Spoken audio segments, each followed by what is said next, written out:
Kapan kiamat itu akan datang? Ini rahasia Allah. Jangankan kita yang orang awam, baginda Nabi sendiri tidak diberitahu oleh Allah kapan kiamat itu akan terjadi. Tetapi sungguh pun demikian, banyak hadis-hadis yang menjelaskan ciri atau tanda-tanda datangnya kiamat. Nah, kalau sudah bicara soal tanda kiamat itu ada dua. Pertama yang disebut alamatus sughra, tanda-tanda kecil. Ini waktunya masih ada tenggang.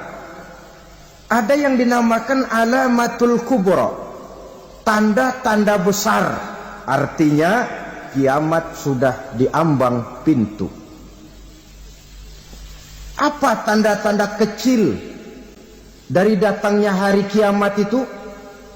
Misalnya kata Nabi, apabila ilmu sudah diangkat oleh Allah, artinya apabila ulama sudah banyak wafat, minat orang belajar agama berkurang, lalu kebodohan nampak merajalela di mana-mana, zina dikerjakan secara terbuka, minuman-minuman keras jadi kebanggaan, itu termasuk di antara tanda-tanda kecil terjadinya hari kiamat. Apalagi misalnya iza waladatil ammatu rabbataha, apabila budak sudah melahirkan tuan. Apa maksudnya? Ada yang mentafsirkan apabila anak sudah bisa membudaki orang tuanya. Orang tua yang melahirkan dia, yang membesarkan dia, demi setelah si anak besar jadi orang berpangkat, bertitel, berharta, berkedudukan, jadilah orang tua itu budaknya. Sehingga sering dibilang kalau orang tua kaya, anak jadi raja. Tapi kalau anak yang kaya, orang tua sering jadi budak. Apalagi munculnya fitnah yang bergelombang, timbul perang antara dua bangsa yang besar, waktu berjalan terasa sangat pendek sekali. Itu merupakan tanda di antara tanda-tanda kiamat. Termasuk di dalamnya sulit membedakan mana laki, mana perempuan. Kan kalau tanda-tanda kayak begini sekarang sudah banyak kita lihat kan. Ulama banyak wafat, penggantinya sulit. Zina dikerjakan berterang-terangan, minuman keras jadi kebanggaan, banyak anak membudaki orang tuanya, sulit membedakan mana laki mana perempuan. Kadang-kadang dari belakang kita lihat perempuan bener, begitu kita colek nengok jenggotan.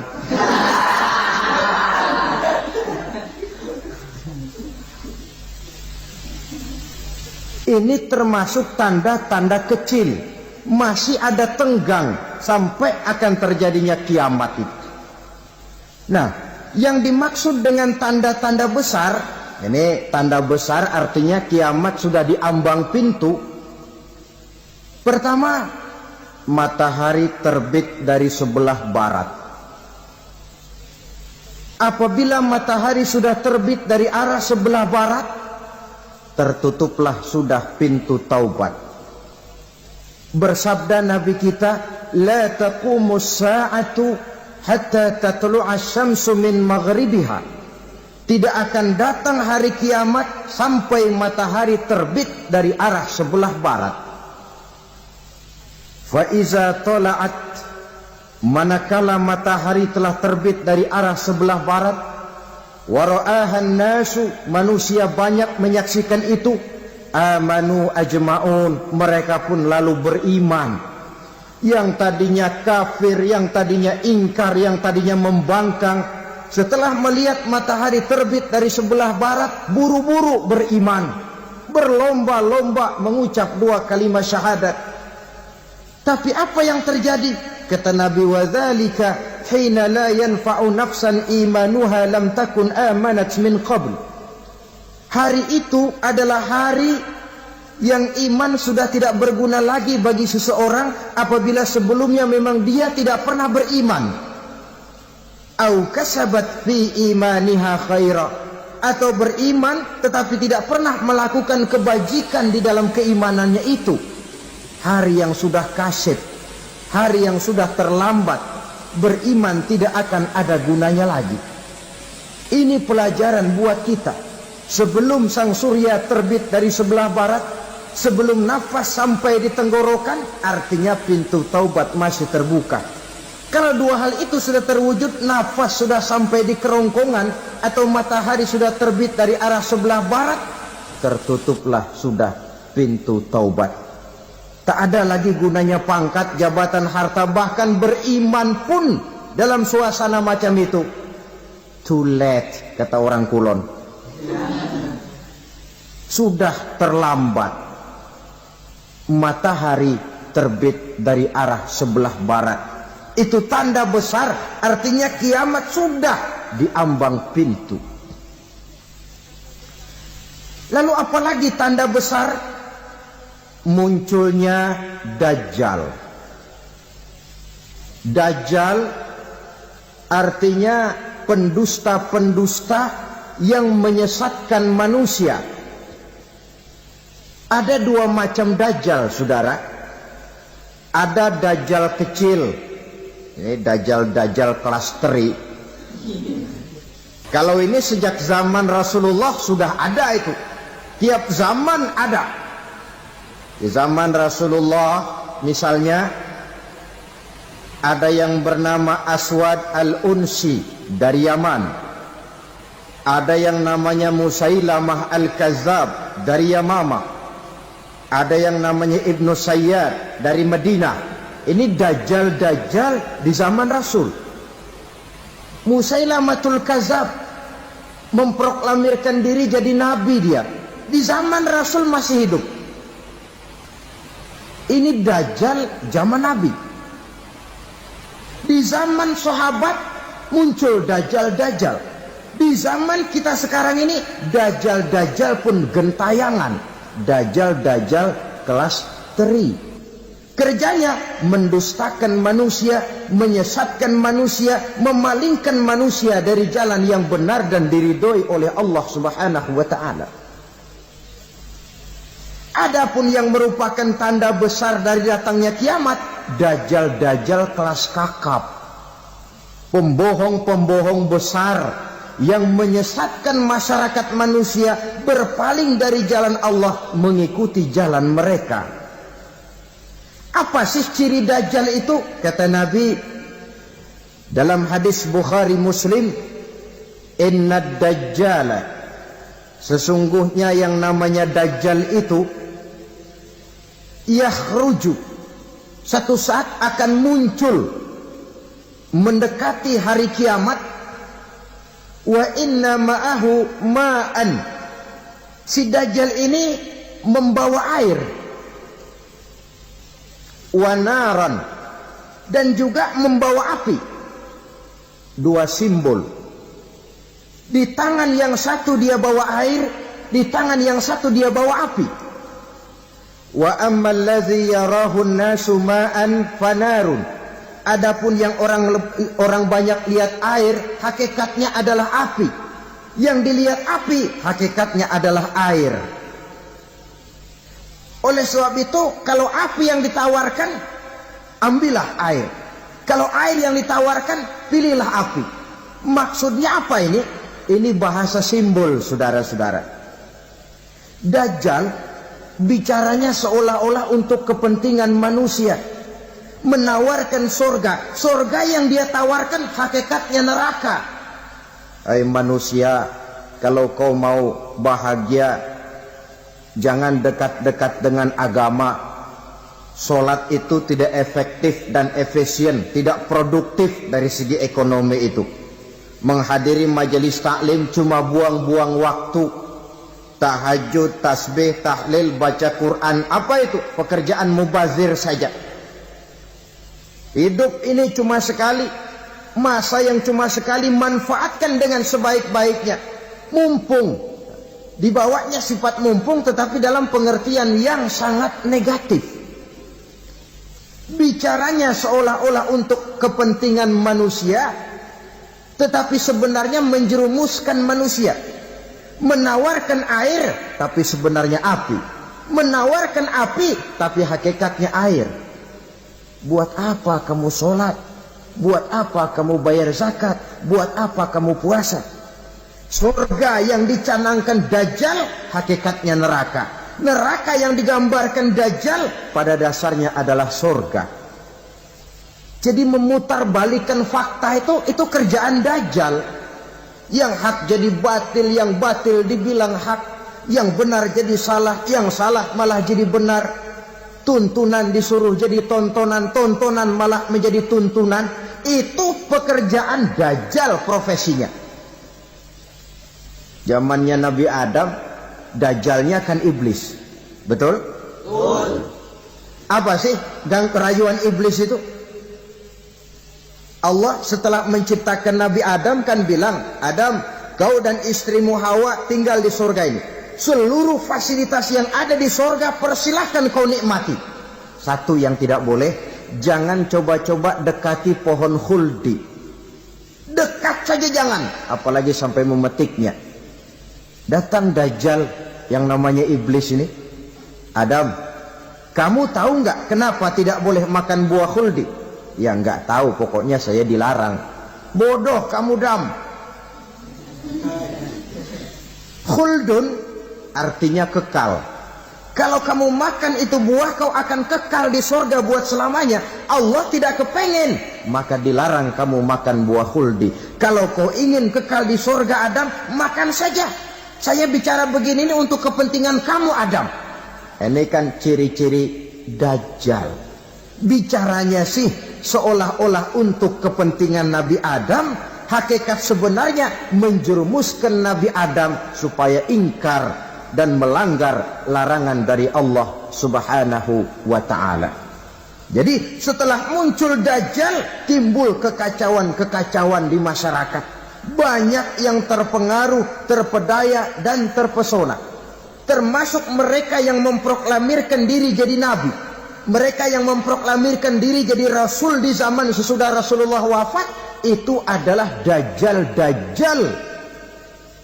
Maka saya ingatkan, kalau di zaman kita sekarang ini ada orang ngaku jadi nabi, ada orang ngaku jadi rasul, biar bahasa Arabnya kental, Quran hafal, hadis ribuan hadis hafal, biar pakai serban sampai menyengser ke tanah, bahasa Arabnya fasih, tapi dia mengaku jadi nabi, jadi rasul. Kita umat Islam wajib tidak percaya, wajib untuk tidak percaya. Itulah Dajjal-Dajjal zaman kita sekarang ini. Tidak mustahil mereka datang mempengaruhi orang-orang awam supaya berpaling dari Rasulullah, mengikuti mereka. Nah, di akhir zaman nanti mendekati hari kiamat, Dajjal ini muncul, Dajjal kelas kakap, menyesatkan masyarakat manusia untuk berpaling dari Islam, mengikuti seruan mereka. Apalagi di antara datangnya kiamat itu, tanda yang besar itu, turunnya Nabiullah Isa Al-Masih, putra Maryam. Menurut berbagai hadis yang sahih, Nabi Isa Al-Masih nanti akan turun lagi.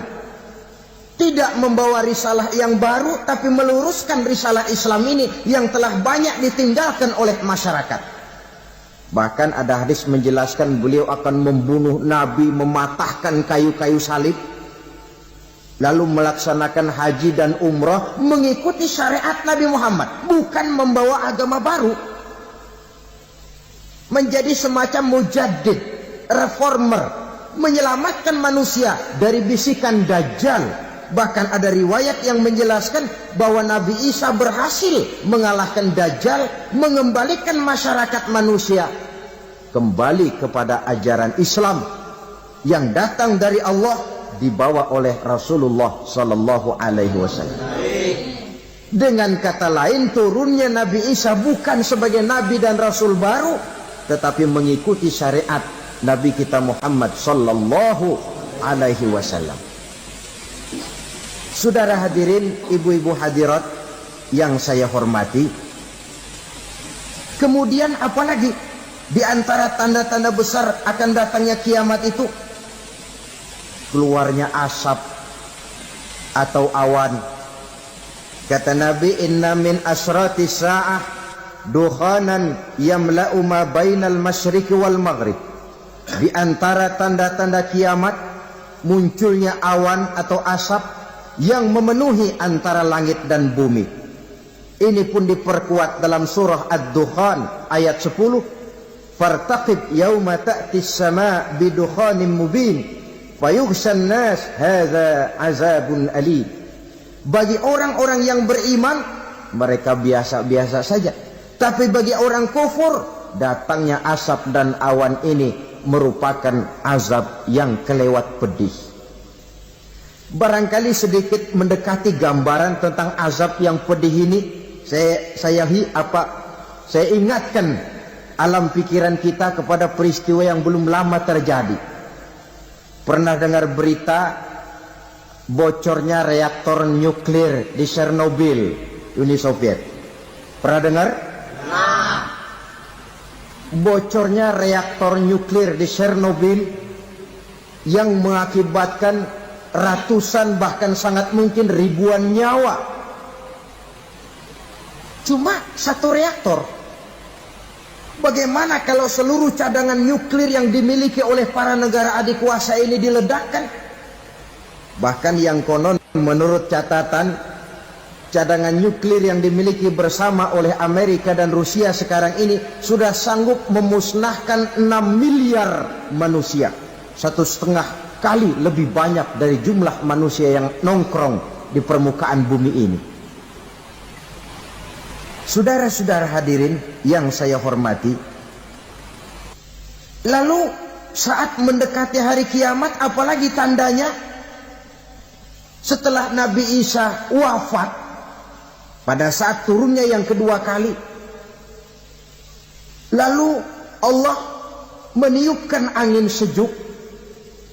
Semua orang-orang beriman, orang-orang baik wafat, sehingga penghuni bumi ini cuma tinggal lagi terdiri dari orang-orang kafir. Tidak ada lagi di bumi ini yang bisa mengucapkan Allah. Sehingga dalam hadis qudsi itu ada keterangan, innallaha azza wa jalla yaqulu li Israfil. Allah pernah pesan kepada malaikat Israfil. Kata Allah, Israfil, iza sami'ta qailan yaqul Allah Allah fa akhirin nafakh 40 sanatan ikraman liqailiha. Hai Israfil, apabila kau dengar di permukaan bumi masih banyak orang yang mengucapkan Allah Allah, maka tunda sangkakala kiamat itu 40 tahun. Untuk apa? Ikraman liqailiha, menghormati orang yang mengucapkan Allah Allah itu.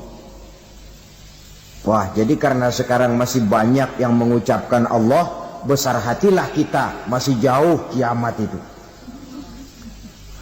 Tapi jangan lupa, kiamat pribadi, kiamat kecil itu yang gak kita sangka-sangka. Ajal datang mencabut nyawa, itu kiamat pribadi.